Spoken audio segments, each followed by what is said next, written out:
Hello, hello, hello. Welcome back. This is Peyton 3.0, the EDM vocal sorcerer. And this particular series is called The Truth Is. And yes, for those of you who are new, hello. This is not actually about electronic dance music.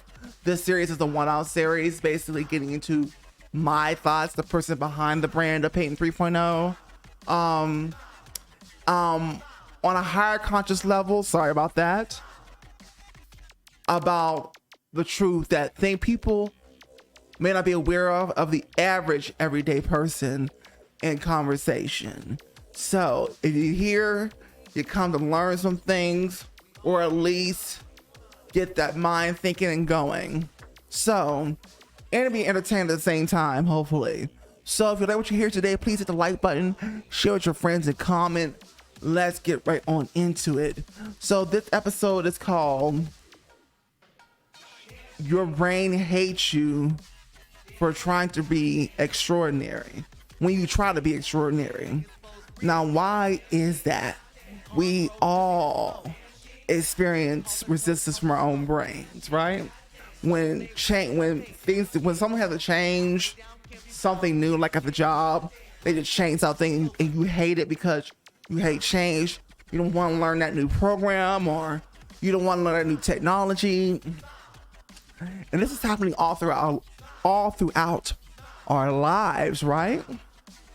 Then you're going out there, for some of us, and you're trying to be extraordinary. You want to start that business, right?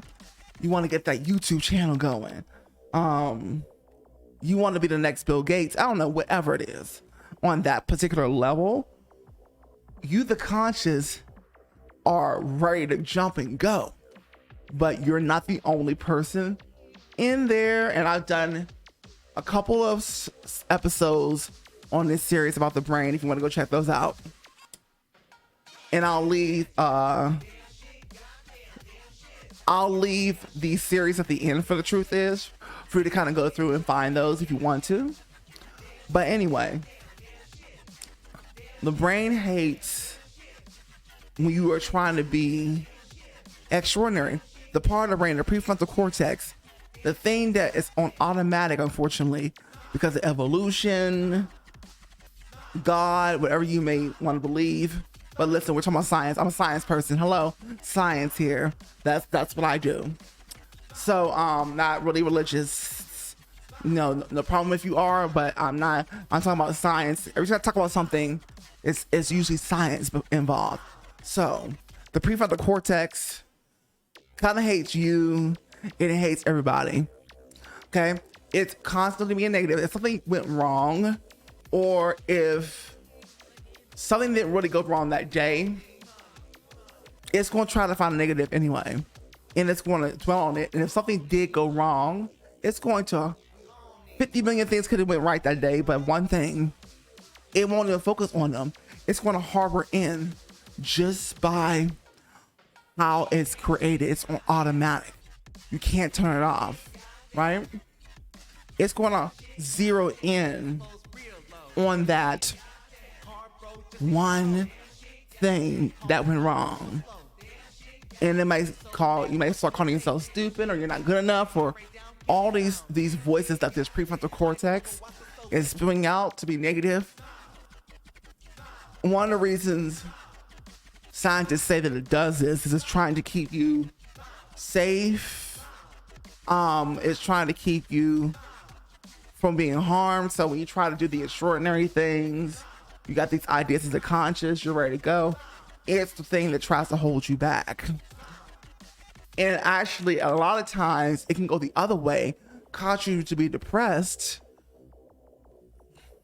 cause you to hate yourself, and even cause you to commit, we're going to call it just what other YouTubers have been saying, the word, we're going to call it delete yourself if things get really out of hand because of the type of food you eat. And if you do any kind of like smoking, whatever, those things can contribute to your to that prefrontal cortex really going off the rails in the wrong direction.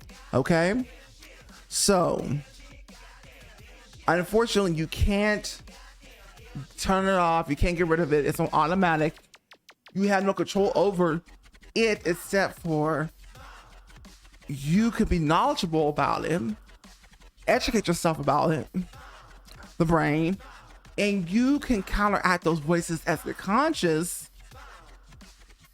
to quiet them down. And that's a daily battle. No matter how amazing you are, you will never shut those voices up. You can only get control of those voices from the prefrontal cortex, but you can't completely shut them up. Every time you wake up, they're always going to be there. You could be freaking Jeff Bezos. You know what I'm saying? You know what I'm saying? You could be freaking Ariana Grande, right? And so on and so forth. You could be Miss Dua Lipa. You could be Ray Smurder. I don't know.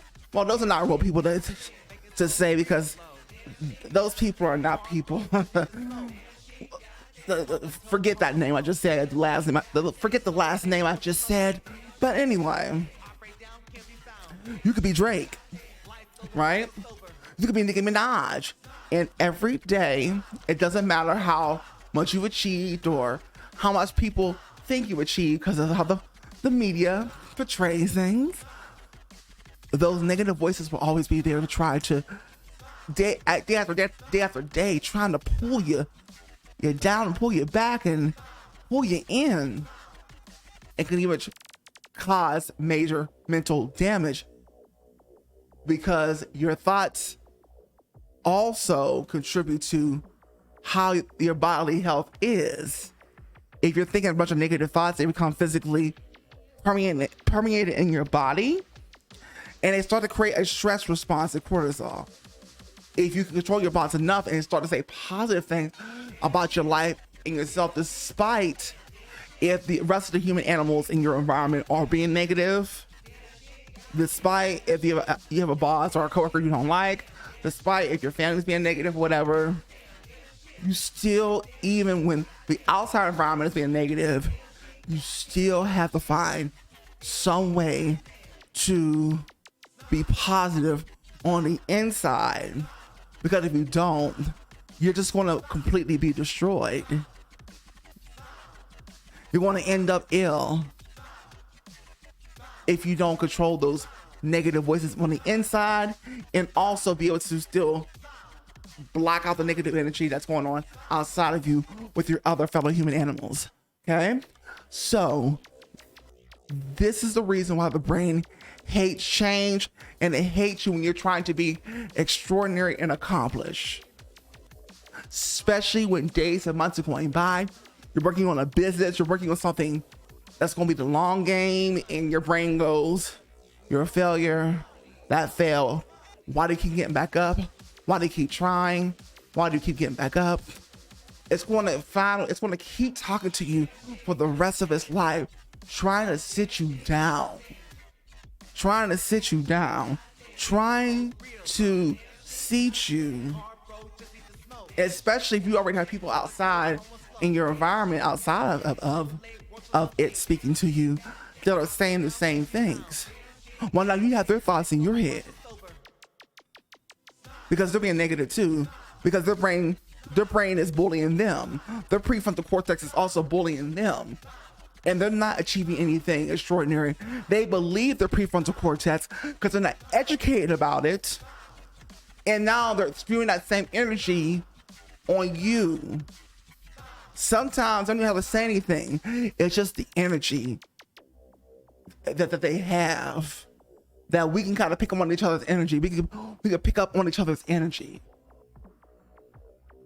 And sometimes when you misconstrue each other's energy, you may think it's one thing, but it's actually another, right? When they clarify it. But like I said, this is the reason why the brain hates you when you're trying to be extraordinary, or when something changed because it just got used to it. The subconscious just locked the pattern in, and now we got to change again. But the thing is, we have the ability to change, because we didn't have the ability to change and do and be extraordinary and do all these things, we wouldn't do it. You wouldn't have people out there accomplishing extraordinary things and being great and whatever. You wouldn't have it. But it's because there are many parts of the brain that function in different ways due to evolution. That is why the human animal, us, we're so complicated because of how our brains developed. You know, it's almost like there's basically like there's a team of people up here, and they all are different, but they clash. They clash, and the loudest voice in here is the prefrontal cortex. It's loud as heck. It's the loudest voice, right? The amygdala is the one that try to keep you safe by seeing that signal of is fearing, I'm afraid, it's scary. That's the amygdala, right? It's trying to keep us safe, but the prefrontal cortex is loud, and it's just going on, negative as heck, whatever. It doesn't realize that there is no safety in life, and nor has there ever been, not even today. Okay, there is no security in life, but because of the way these basically ancient machines of us are, who haven't evolutionized to any extent to where our technology has, it still functions the same way as it did before any of the stuff that we see beyond us today even existed in the form that it does. So it still looks for security, right? The part of the brain that looks for security, looks for trust, looks for dependence, is still on. And it's never going to actually, you the conscious, that part, you may know that there's no security. You may know that there's no ultimate dependence on anything. But unfortunately, that part of your brain that speaks, that's looking for that, it's never going to get it because it's only created to function to do one thing, right? So anyway, those are the main reasons why the brain or at least parts of it hates you for trying to be extraordinary, hates it when things change. It's because it speaks the loudest over the parts like us, the conscious, that want to make change, right? That want to make things better, that want to go after the extraordinary, that want to be super ordinary, right? So anyway, if you like what you heard today, please hit the like button, share with your friends, and comment. For those of you who are into electronic dance music, by the way, and you are not part of the channel yet, like, comment, subscribe, go ahead and follow my social medias. For those of you who are into electronic dance music, for the rest of you, this is your social media for me, so hit the like, comment, subscribe. Now, I really want the electronic dance music fans to focus on getting on my email list, okay? Because I don't own social media and I cannot control what they do or what gets out, but I can control my email list. So 2 ways to get on my email list, and as a gift from me, you get 3 free unreleased songs, EDM bangers, okay? The bit.ly link, or by going to Peyton30.com. Peyton30.com is obviously easier, okay? You'll find the button on the front, the first page that pops up, which is a picture of me and my tagline. Well, thank you so much, and I'll see you on the next The Truth Is. Bye-bye.